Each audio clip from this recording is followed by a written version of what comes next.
السلام عليكم ورحمة الله وبركاته. الحمد لله والصلاة والسلام على رسول الله. கண்ணியத்திற்குரிய அல்லாஹ்வின் அடியார்களே, எல்லாம் வல்ல அல்லாஹ்வின் மகத்தான கருணையினால் இன்று நாம் 23ஆம் நாள் தராவீகை நிறைவு செய்துவிட்டு இங்கே அமர்ந்திருக்கிறோம். ரமதானிலே இன்னும் சில நாட்கள் தான் இருந்து கொண்டிருக்கிறது முடிவடைவதற்கு. வந்ததும் தெரியவில்லை, போனதும் தெரியவில்லை என்று சொல்வதைப் போல மிக வேகமாக இந்த நல்ல நாட்கள் நம்மை விட்டு கடந்து சென்று கொண்டே இருக்கிறது. நாம் நாட்கள் அதிகம் கழிய கழிய அமல்களில் ஆர்வம் அதிகமாக வேண்டுமே ஒழிய ஆர்வத்தில் குறைவு ஏற்பட்டுவிடக்கூடாது. இந்த ரமதானுடைய கடைசி 10 நாட்கள் மிக முக்கியத்துவம் வாய்ந்தது. அதுவும் ஒற்றைப்படை நாட்கள், மிக மிக முக்கியத்துவம் வாய்ந்த நாட்கள். லைலத்துல் கத்ர் இரவை தன்னகத்தை வைத்திருக்கிற நாட்களாக இருக்கிறது. இந்த நாட்களை பொறுத்தவரையில் நபிகள் நாயகம் ஸல்லல்லாஹு அலைஹி வஸல்லம் அவர்கள் நரக விடுதலை பெற்றுத் தருகிற நாட்கள் என்பதாக சொன்னார்கள். நாம் அல்லாஹ்விடத்தில் அதிகமாக நரக விடுதலையை கேட்க வேண்டும். அல்லாஹும்ம ஆதிக ரிகாபனா மினன் நார் வாதுகில் ஜன்னத்தை யா ரப்பல் ஆலமீன். இறைவா, எங்களை நரகத்திலிருந்து வெளியாக்கி விடுதலை செய்து சொர்க்கத்தில் நுழைய வைப்பாயாக என்ற துவாவை நாம் அதிகம் ஓத வேண்டும். மரியாதைக்குரியவர்களே, இன்றைய தராவீகில் சூரத்துல் ரஹ்மான் என்கிற அத்தியாயம், சூரத்துல் வாக்கியா என்கிற அத்தியாயம், சூரத்துல் ஹஷ்ர் என்கிற அத்தியாயம், சூரத்துல் முஜாதலா என்கிற அத்தியாயம் ஓதப்பட்டது. சூரத்துல் ரஹ்மானிலே அல்லாஹு தஆலா தன்னுடைய அத்தாட்சிகள் நிறைய சொல்லி காட்டி பட்டியலிட்டு கபியையி ஆலாயி ரப்பிகுமா துகல்லிபான், மனித ஜின் இன கூட்டமே, நீங்கள் இரு பிரிவினரில் நீங்கள் எதை நீங்கள் பொய்யாக்குவீர்கள் என்று அல்லாஹு தஆலா கேட்கிறார். சொர்க்கம் சம்பந்தமான பல்வேறு விஷயங்கள் அந்த சூரத்துல் ரஹ்மானுடைய அத்தியாயத்திலே சொல்லப்படுகிறது, சொர்க்கத்தின் வர்ணனைகள். அதே போல வாக்கியா சூரா மிக முக்கியத்துவம் வாய்ந்த சூரா. தினமும் யார் மக்ரிபுக்கு பிறகு அதை ஓதுகிறார்களோ அவர்களை வறுமை தீண்டாது என்பதாக பெருமானார் ஸல்லல்லாஹு அலைஹி வஸல்லம் சொல்லியிருக்கிறார்கள். அந்த அத்தியாயம் ஓதப்பட்டது. ஹஷ்ர் என்கிற அத்தியாயம் ஓதப்பட்டது. சூரத்துல் முஜாதலா என்கிற அத்தியாயத்திலே அல்லாஹு தஆலா ஒரு அற்புதமான ஒரு வரலாறை சொல்லுகிறார். ஒரு பெண்மணி பெருமானார் ஸல்லல்லாஹு அலைஹி வஸல்லம் இடத்திலே அவருடைய கணவர் அவரை தாய்க்கு ஒப்பாக சொல்லிவிட்ட காரணத்தினாலே ஒருவர் தன்னுடைய மனைவியை தாய்க்கு ஒப்பாக ஆக்கிட்டார். அந்த மனைவியோடு திருமண உறவு முறிந்துவிடும். அப்படி ஒரு சட்டம் இருந்தது. அந்த பெண்மணி, எனக்கு என் கணவரை விட்டால் வேறு வழி இல்லை நாயகமே, இதற்கு ஏதாவது மாற்று ஏற்பாடு எனக்கு செய்து கொடுங்கள், நாங்கள் இருவரும் சேர்ந்து வாழ்வதற்கு ஏதாவது வாய்ப்பு இருக்கிறதா என்று பெருமானாரிடத்தில் அந்த பெண்மணி விவாதம் செய்கிறார். அதனால்தான் முஜாதலா என்று சொன்னால் தர்பித்தல், விவாதித்தல் என்று பொருள். அதற்கு பிறகு அல்லாஹ் தஆலாவிடத்தில் அவள் அழுதழுது துவா கேட்கிறாள். அந்த பெண்மணி அழுதழுது துவா கேட்கிறார். அல்லாஹ் தஆலா அந்த சட்டத்திலே ஒரு தளர்வை ஏற்படுத்தினார். அந்த சூரா ஆரம்பிக்கிற போது கதுசமயல்லாஹு கௌலல்லதி துஜாதிலுக ஃபீ ஜௌஜிஹா, நபியே, உங்களிடத்திலே தன்னுடைய கணவன் சம்பந்தமாக வந்து பேச்சுவார்த்தை நடத்தினாரே அந்த பெண்ணின் சொல்லை அல்லாஹ் சரியாற்றி விட்டான் என்று அல்லாஹ் சொல்லுகிறார். அந்த அத்தியாயத்தில் அந்த சட்டத்தில் ஒரு தளர்வை ஏற்படுத்தி, யார் அப்படி கணவன் தன்னுடைய மனைவியை தன்னுடைய தாய்க்கு ஒப்பாக்கி விட்டானோ அவன் என்ன செய்ய வேண்டும் என்றால், ஒரு அடிமையை உரிமை விட வேண்டும், அல்லது 2 மாதங்கள் தொடர்ந்து நோன்பு வைக்க வேண்டும், அல்லது 60 ஏழைக்கு உணவளிக்க வேண்டும். இந்த 3இல் ஒரு பரிகாரத்தை செய்ய வேண்டும் என்கிற ஒரு சட்டத்தை அல்லாஹ் தஆலா சலுகையாக மாற்றி தந்தான். அந்த வரலாறு இந்த அத்தியாயத்தில் சொல்லப்படுகிறது. இந்த அத்தியாயத்தில் இன்னொரு விசேஷம் என்னவென்றால், எல்லா ஆயத்திலையுமே அல்லாஹ்ங்கிற வார்த்தை வரும். இந்த அத்தியாயம் முழுமையில் வருகிற ஆயத்துகள் அனைத்திலையுமே ஒவ்வொரு ஆயத்திலையும் அல்லாஹ் என்கிற வார்த்தை இல்லாமல் எந்த ஆயத்தும் இருக்க முடியாது. அப்படிப்பட்ட ஒரு சிறப்பம்சம் பொருத்திய சூறாவாக இந்த முஜாதிலா என்கிற சூறா இருக்கு. மரியாதைக்குரியவர்களே, நாம் நேற்றே சொன்னோம், நரகம் சம்பந்தமாக, நரகத்தின் விடுதலை பெற்றுத் தருகிற இந்த நாட்களிலே நரகம் சம்பந்தமாக நாம் கொஞ்சம் கவனத்தை செலுத்த வேண்டும். அந்த அடிப்படையில நேற்று ஓதப்பட்ட ஒரு வசனம், அல்லாஹ் சொன்னான், நரகத்தை பார்த்து அல்லாஹ் கேட்பானாம், அடிம் தரத்தி, நரகமே உனக்கு, நரகத்தில் எல்லாத்தையும் பாவிகளை எல்லாம் போட்டு விட்டு உனக்கு போதுமா என்று கேட்பான் அல்லாஹ் தஆலா. அப்போது அந்த நரகம் சொல்லும், அல்மின் மசீத், இன்னும் இருக்காங்களா ஆட்கள், எனக்கு போதாது அப்படின்னு அந்த நரகம் சொல்லும் என்பதாக அல்லாஹ் குர்ஆன்ல சொல்லியிருக்காங்க. நாயகம் ஸல்லல்லாஹு அலைஹி வஸல்லம் அவர்கள் சொன்னார்கள், நாருக்கும் உள்ளதி தூக்கதுன ஜுஸு மின் 70 ஜுஸம் மின் ஜஹன்னம். நீங்கள் எந்த நெருப்பை பயன்படுத்தி கொண்டிருக்கிறீர்களோ அந்த நெருப்பு நரகத்தின் நெருப்புகளிலிருந்து 70 ஒரு பங்கு என்பதாக நபி நாயகம் ஸல்லல்லாஹு அலைஹி வஸல்லம் சொன்னார். சாதாரண ஒரு தீக்குச்சி நெருப்பு பட்டாலே நம்மால் அந்த உஷ்ணத்தை, அந்த ஜுவாலையை தாங்க முடிவதில்லை. அது 70 மடங்கு கூடுதலாக நரகத்தின் நெருப்பு இருக்கும் என்றால் அதை நாம் யோசித்து பார்க்க வேண்டும், எந்த அளவுக்கு அது கொடூரமானதாக இருக்கும் என்று நாம் எண்ணி பார்க்க கடமைப்பட்டிருக்கிறோம். இன்னொரு ஹதீஸ்ல வருகிறது, நாம் பயன்படுத்துகிற நெருப்பு இருக்கிறது, நரகத்தின் நெருப்பை அல்லாஹ் தஆலா கடலிலே முக்கி எடுத்து எடுத்து அதற்கு பிறகுதான் நமக்கு அந்த நெருப்பை தந்திருக்கிறார் என்பதாக ஹதீஸிலே வந்திருக்கிறது. நாயகம் ஸல்லல்லாஹு அலைஹி வஸல்லம் சொல்கிறார்கள், இஷ்தகத்தின் நாரு அலா ரப்பிஹா, நரகம் அல்லாஹ்விடத்திலே முறையிட்டதாம். ஃபகாலத் ரப்பி அகல பஅதி பஅலா, அதாவது நெருப்பு புகஞ்சு புகஞ்சு புகஞ்சு எண்ணெயே சிலது சாப்பிட்டு விட்டது அப்படின்னு சொல்லி நெருப்பு அல்லாஹ்விடத்திலே முறையிட்டதாம். அல்லாஹு தஆலா அந்த நரகத்தின் நெருப்புக்கு 2 மூச்சுக்கள் விடுவதற்கு அனுமதி வழங்கினான். நஃபஸுன் ஃபிஸ் ஷிதாஇ வ நஃபஸுன் ஃபிஸ் ஸைஃபி, ஒரு மூச்சு அது கோடை காலத்திலே விடுகிறது, இன்னொரு மூச்சு அது குளிர்காலத்திலே மூச்சை இழுத்துக் கொள்கிறது. கோடை காலத்திலே மூச்சை வெளியே விட்டு குளிர்காலத்திலே மூச்சை இழுத்துக் கொள்கிறது நரகம். நீங்கள் கோடை காலத்திலே அதிகமாக அனுபவிக்கிற அந்த வெப்பத்தின் தாக்கம், எங்களால் வெயில தாங்க முடியலன்னு எல்லாம் சொல்றோம். வெயில் காலத்துல வெயில் தாங்க முடியவில்லை என்று நாம் குழப்ப வரும். அப்படி வெயில் காலத்திலே நாம் அனுபவிக்கிற அந்த வெயிலின் தாக்கம் இருக்கிறது, அந்த நரக நெருப்பு விட்ட மூச்சின் காரணமாகத்தான் என்பதாக நாயகம் சொல்கிறார். அதே போல குளிர்காலத்திலே எங்களால் குளிர் தாங்க முடியவில்லை என்று நாம் சொல்லுகிறோம். அது அந்த நரக நெருப்பு இருக்கிறதே, அது மூச்சை உள்வாங்கி கொண்டதின் காரணத்தினால்தான் நமக்கு அப்படிப்பட்ட ஒரு குளிரின் தாக்கம் இருக்கிறது என்பதாக பெருமானார் ஸல்லல்லாஹு அலைஹி அவர்கள் சொன்னார்.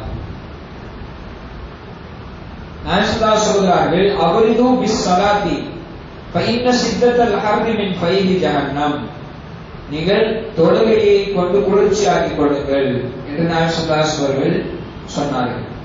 ஏனென்றால் அந்த சூட்டினுடைய தாக்கம் இருக்கிறதே, அது நரகத்தினுடைய ஜுவாலையினால் வருகிறது என்பதாக பெருமானார் சொன்னார்கள். வெய்ய காலத்துல லொஹரை பின்படுத்திக் கொள்வது நல்லது. வெய்ய காலத்துல நாங்க எல்லாரும் லொஹர் ஒரே சமயத்தில் ஒரே நேரத்தில் கொண்டிருக்கிறோம். ஆனால் வெய்ய காலத்தை பொறுத்தவரையில் லொஹரை கொஞ்சம் பின்படுத்தி வெயில் தாழ தொழுவதுதான் சிறப்பானதாக கொண்டது. அப்படி ஒரு அர்த்தம் இதற்கு இருக்கிறது. காபுல் அஹ்பார் ரலியல்லாஹு அன்ஹு சொல்கிறார்கள், அல்லாஹ்வின் மீது ஆணையாக, நீங்கள் கிழக்கில் இருந்து நரக நெருப்பு மேற்கே இருக்கிறது என்று வையுங்கள். அப்படி இருந்தாலும் அந்த நரக நெருப்பினுடைய வெப்பத்தால் உங்கள் மூளை நாசி வழியாக குறுகி வெளியே வந்தது. நீங்க கிழக்கு இருக்கிறீங்க, நரக நெருப்பு மேற்கே இருக்கிறது, உங்களுக்கும் அதற்கும் சம்பந்தமே இல்லை. ஆனால் அப்படி இருந்தாலும் அந்த நரக நெருப்பினுடைய தாக்கம் இருக்கிறது, உங்களினுடைய மூளையை உருவச் செய்து அதை நாசி வழியாக அந்த மூளையை கொண்டு வந்து விடும். அந்த அளவுக்கு தாக்கத்தை உடையதாக இருந்து கொண்டிருக்கிறது. அதே போல நீங்கள் அதை தாங்க முடியும், அந்த நெருப்பை தாங்க முடியும் என்கிற உறுதி உங்களுக்கு இருக்கிறதா? அதை பொறுமையோடு சகித்துக் கொள்ள முடியும் என்கிற எண்ணம் உங்களுக்கு இருக்கிறதா? யோசித்து பாருங்கள். நீங்கள் அல்லாஹ்வுக்கு வழிபட்டு விட்டீர்கள் என்று சொன்னால் அந்த வேதனையை விட அல்லாஹ்வுக்கு வழிபடுவது உங்களுக்கு லேசானது என்பதாக கஅபுல் அஹ்பார் ரலியல்லாஹு சொல்கிறார். இந்த நரகத்தினுடைய வெப்பம் நமக்கு அறிவுரை தரவும் உபதேசிக்கவும் அது போதுமானதாக இருந்து கொண்டிருக்கிறது. அந்த நரகத்தினுடைய நெருப்பே நமக்கு ஆஹா இதை தாங்க முடியாது என்று அறிவுரை பெறவும் அதன் மூலமாக உபதேசம் பெறவும் அதுக்கு போதுமானதாக இருந்து கொண்டிருக்கிறது. அல்லாஹ் குர்ஆன்ல சொல்வார், கல்லா இன்னஹா லதா, அந்த நரக நெருப்பு இருக்கிறதே அது கொழுந்து விட்டு எரியக்கூடியதாக இருந்து கொண்டிருக்கிறது. நஸ்ஸாஅத்தல் லிஷ்ஷவா, அது தோலை கரித்து வரக்கூடியதாக இருந்து கொண்டிருக்கிறது. தோலை கரித்து வரக்கூடியதாக இருந்து கொண்டிருக்கிறது. குர்ஆன்ல இன்னொரு ஆயத்தில் வரும், குல்லமா நதிஜத் ஜுலுதுஹும் பத்தல்னாஹும் ஜுலுதன் கைரஹா லியதூகுல் அதாப். நரகத்திலே அந்த உடல் வெந்து போய் அந்த தோள்கள் எல்லாம் கருகி போய்விடும். கருகி போய்விட்டால் திரும்ப நாம் அந்த தோலை புதிதாக உற்பத்தியாக்குவோம் என்று அல்லாஹ் தஆலா சொல்றார். திரும்ப திரும்ப வேதனை கொடுத்து கொண்டே இருப்போம் என்று அல்லாஹ் சொல்றார். மரியாதைக்குரியவர்களே, அல்லாஹ் சொல்கிறான், யவத்துல் முஜ்ரிமு லவ் யஃப்ததி மின் அஸாபி யௌமஇதின் பிபனி வ ஸாஹிபதிஹி வ அஹி வ ஃபஸீலத்திஹி அல்லதி துவி வ மன் ஃபில் அர்தி ஜமீஆ ثم யுன்ஜி. பாவி நினைப்பானாம், நரகத்திலே படுகிற வேதனையை பார்த்துவிட்டு என்னுடைய மகனை பிரதிபலனாக கொடுத்து, என்னுடைய மனைவியை பிரதிபலனாக கொடுத்து, என்னுடைய சகோதரனை பிரதிபலனாக கொடுத்து, இந்த உலகத்தில் இருக்கிற எல்லாவற்றையும் பிரதிபலனாக கொடுத்து, அதாவது பையனாக கொடுத்து அந்த நெருப்பிலிருந்து நான் என்னை பாதுகாத்துக் கொள்ள முடியுமா என்று பாவி நினைப்பானாம். அது நிச்சயமாக நடக்காது என்று அல்லாஹ் சொல்றார். நாயகம் சொல்கிறார்கள், யார் நரகவாதிகள், அல்லாஹ்வுக்கும் யாரினார், நரகவாதிகள் யார் என்று உங்களுக்கு நான் அறிவிக்கட்டுமா என்று சொல்லிவிட்டு, குல்லு உத்துல்லின் ஜவாபின் முஸ்தக்பிரின், ஆணவம் பிடித்து பெருமை அளித்துக் கொண்டிருக்கிற ஒவ்வொருவனும் நரகத்திற்குரியவனாக இருக்கிறான் என்பதாக பெருமானார் ஸல்லல்லாஹு அலைஹி வஸல்லம் சொன்னார்கள். இந்த இடத்திலே நாயகம் சொல்கிறார்கள், சின்ஃபானி மின் அஹ்லின்னார், ரெண்டு பேர் நரகத்திற்கு சொந்தமானவர்கள். லம் அரஹுமா கௌமுன் வமஹும் ஷியாத்துன் கஅத்னாபில் பக்கரி வயதிர்பூன பிகன்னாஸ், அதாவது கையிலே சாட்டையை, மாட்டின் வாளை போன்றுள்ள சாட்டையை வைத்துக் கொண்டு அதை கொண்டு மக்களை துன்புறுத்துகிற கொடுமைக்காரன் இருக்கிறானே அவன் நரகவாசி என்று சொன்னார்கள் பெருமானார் ஸல்லல்லாஹு அலைஹி வஸல்லம். இன்னொருவர் நரகவாசிகள் யார் என்றால் அது பெண்கள். அவர்கள் ஆடை அணிந்தும் நிர்வாணிகளாக இருப்பார்கள். அவருடைய தலைகள் ஒட்டகத்தினுடைய திமில்களை போல அவர்கள் கொண்டை போட்டுக் கொண்டிருப்பார்கள் என்பதாக நாயகம் சொல்லிவிட்டு, லா யதுகுல் ஜன்னா, அவர்கள் சொர்க்கத்தில் நுழைய மாட்டார்கள். வலா யஜிதுன ரீஹஹா, சொர்க்கத்தில் நுழைவது என்ன, அதனுடைய வாடையை கூட நுழைய மாட்டார்கள், முகர மாட்டார்கள் என்பதாக பெருமானார் ஸல்லல்லாஹு அலைஹி வஸல்லம் சொன்னார். அல்லாஹ் தஆலா குர்ஆனிலே சொல்றான், யா அய்யுஹல்லதீன ஆமனூ கூ அன்ஃபுஸக்கும் வ அஹ்லீக்கும் நாரா, ஈமான் கொண்டவர்களே நீங்கள் உங்களை நரகத்திலிருந்து பாதுகாத்துக் கொள்ளுங்கள், உங்களுடைய குடும்பத்தார்களை நரகத்திலிருந்து பாதுகாத்துக் கொள்ளுங்கள் என்பதாக அல்லாஹ் சொல்லிவிட்டு, வகூதுஹன் நாசு வல் ஹிஜாரா, அந்த நரகத்தினுடைய, அதாவது அந்த நரகத்தை எரிப்பதற்காக பயன்படுத்துகிற அந்த விறகாக மனிதர்களும் காஃபிர்கள் வாழ்ந்த அந்த கற்கள் எல்லாம் என்னவாக இருக்கும், அந்த நரகத்தினுடைய எரிகொள்ளிகளாக அவைகள் இருக்கும் என்பதாக அல்லாஹ் குர்ஆன்ல சொல்றான். நரகத்தின் கொடுமையை போன்று வேறொரு கொடுமையை எங்கும் பார்க்க முடியாது. அல்லாஹ் சொல்வான், இதில் அம்லாலுக்கு ஆனாக்கிஹிம் வஸ்ஸலாசிலு யுஸ்ஹபூன், கழுத்துக்களில் விலங்கிடப்பட்டு சங்கிலிகளால் அவர்கள் இழுக்கப்படும் போது என்று அல்லாஹ் சொல்றான். ثم في سلسلة ذرعها 70 ذراعا فاسلكوه, 70 முழ நீளமுள்ள சங்கிலிகளால் அவர்களை பிணையுங்கள் என்று அல்லாஹ் மலக்குமார்களுக்கு உத்தரவிடுவான். 70 முழம் நீளமுள்ள சங்கிலியால் அந்த நரகவாசிகள் பிணைக்கப்படுவார்கள் என்பதாக அல்லாஹ் குர்ஆனிலே சொல்கிறார். அங்கே விஷக்காற்றும் கரும்புகை நிழலும் கொதிக்கும் தண்ணீரும் தான் அவர்களுக்கு இருக்கும்.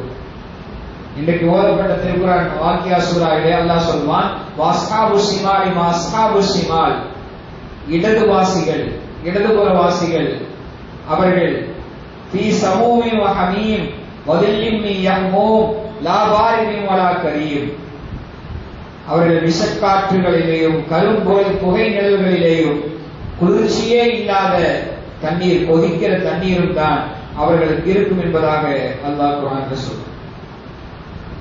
இன்தலிகு இலா தில்லின் தி ஸலாத்தி ஷுஅபின் லா லலீலின் வலா யுக்னி மினல் லஹப் இன்னஹா தர்மி பிஷரரின் கல் கஸ்ர், 3 கன்னஹு ஜிமாலாத்துன் சுபுர், 3 கிளை கொண்ட நரகத்திற்கு செல்லுங்கள். அவை நிழலையோ அதே போல தீப்பிழம்புகளிலிருந்து பாதுகாப்பையோ அளிக்காது. நிழலும் கிடைக்காது, தீப்பிழம்புகளிலிருந்து பாதுகாப்பையோ அளிக்காது. மஞ்சள் ஒட்டகையை போல, அரண்மனைகளை போல தீப்பொறிகளை அது வீசுகிறது. மஞ்சள் ஒட்டகையை போல, அரண்மனைகளை போல அது தீப்பொறிகளை வீசுகிறது என்பதாக அல்லாஹ் தஆலா நரகத்தின் கொடூரங்களை பற்றி பல காட்சிகளை அல்லாஹ் தஆலா திருக்குர்ஆனில் வர்ணித்து காட்டியிருக்கிறான். பெருமானார் ஸல்லல்லாஹு அலைஹி வஸல்லம் அவர்களும் நரகத்தில் செய்யப்படுகிற வேதனைகள் குறித்தும் அதனுடைய கொடூரங்கள் குறித்தும் நிறைய நமக்கு காட்சிப்படுத்தி தந்திருக்கிறார்கள். அல்லாஹ் தஆலா அந்த கொடிய நரகத்திலிருந்து நம்மை தற்காத்துக் கொள்ளும், நம்மை அல்லாஹ் தஆலா பாதுகாப்பானாக.